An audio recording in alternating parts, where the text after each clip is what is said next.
Is flood insurance something that you are going to need for your home? Well, today I'm going to help you figure that out. Stay tuned.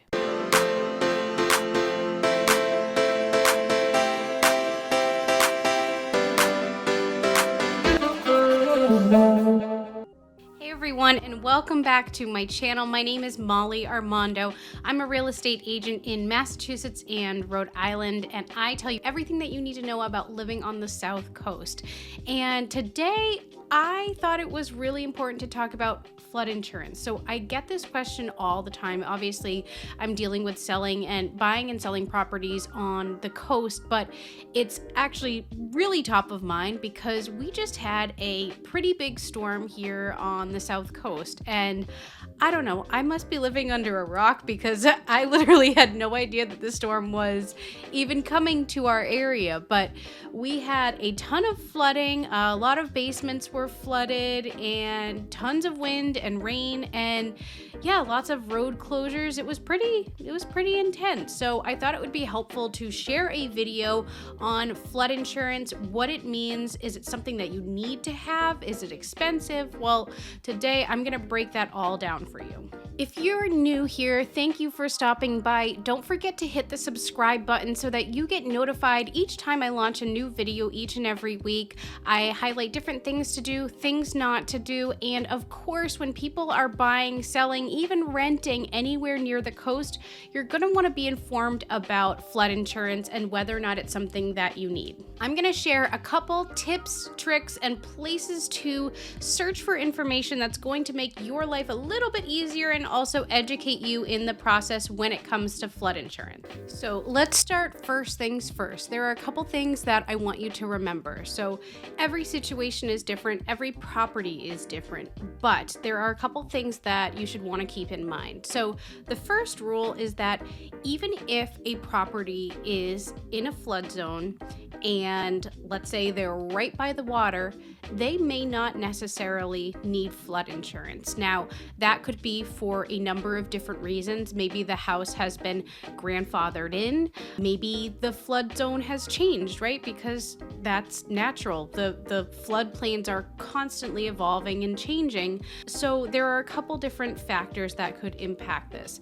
The other thing to remember is that if you are getting a loan of some sort, you're working with a bank, most likely, if the property is in a flood zone, they're going to require that you get flood insurance. So again, if you're paying with cash, well, that's probably a different story. But if you are getting a loan on a property and your property is in a flood zone, that's definitely something that you're going to want to consider when it comes to your monthly expenses. Yeah, you're definitely going to want to get a few quotes from different insurance companies locally. So I'm going to give you a couple different examples of situations that I've run into with flood insurance. So my husband and I, we were looking at an investment property close by to us, and everything looked great. The numbers worked, and come to find out, we found out in the 11th hour that it was in a flood zone. And so this was obviously on us. It was our fault. It was something that we didn't even realize was a thing because this property was not located anywhere near the water, but it was in a swampy area.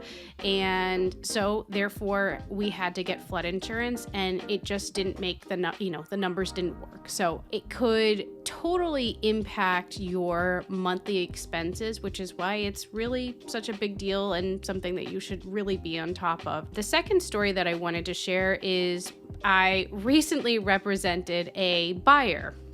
Now, this buyer was buying a condominium complex, and the complex was located very close to a flood zone. The condo association, there was maybe the building, or the unit rather, was one of 6 units in this building. So again, it was near the water, but it was not in a flood zone. So we thought, that's what the listing agent told us. Well, come to find out, after, a little bit of time had gone on since the last transaction happened, the flood zone changed, and there was a little tiny sliver of this building that was technically in a flood zone. The deal couldn't happen because my buyer was getting a conventional loan. So it was an unfortunate situation because yeah, there was really no way that the deal could have gone through. It just didn't, the numbers didn't work for her. And it was crazy that, someone was able to come in and they didn't need to pay for flood insurance because they had all cash with that when they were buying it. So I'm going to show you one place that I highly recommend you start when you are looking to see if you are looking at a property that is in a flood zone. So if you type in FEMA flood maps, you can scroll down to their site and click on the National Flood Zone maps. And there you'll be able to see an interactive map which shows you, it's actually pretty cool. So you can type in the address of the area that you're looking to explore. You can also type in a zip code just for the purposes of this activity, I guess you could say. I'm gonna type in New Bedford, which is where my transaction fell through due to the flood zone. So I just typed in the Kilburn Mills, and you'll see that you can see different zones. So the Kilburn Mills is located in a flood zone AE. So technically AE is one of the lesser risky areas, but you'll see that there are different levels, and those different levels will impact how much risk is involved with the property, and of course how much you'll ideally have to pay for flood insurance. One thing that I'd love for you to take away from all of this is that whether you're living in Massachusetts or Rhode Island or really anywhere in New England, getting flood insurance is not required. It's not a law. It's not something that you absolutely necessarily have to do unless you're getting a conventional loan and the bank requires it, but it's not a law. On the other hand, let's say you were grandfathered in or you paid cash on a property that was right on the water. One thing that you definitely want to keep in mind is that not all homeowners insurance policies will cover flooding. It's really something that you'll have to analyze the risk and calculate the monthly payments, how much it's going to be, but it's not a requirement and it's not something you have to do, but it's a good thing to do if you are super close to the water and prone to flooding.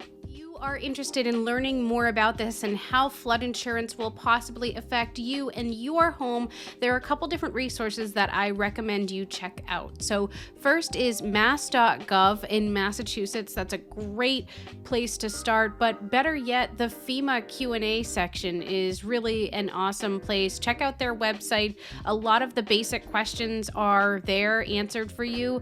And of course, ask your real estate agent. They should know, but yeah, hopefully you have enough education to feel confident about the flood insurance topic. It's really, sometimes it's mandatory, sometimes it's not, but you just have to figure out what's best for you and your unique situation to see what's best. Thank you guys so much. I hope that you found this helpful. Again, my name is Molly Armando, and don't forget to hit the subscribe button if you haven't done so already. I launch new videos each and every week, and yeah, I'm here to help answer any questions that you have. If you are thinking about relocating to Massachusetts or Rhode Island, please don't hesitate to give me a call. I get calls and texts from people just like you each and every day looking to relocate to Rhode Island or the Bay State. So thank you again. Bye-bye.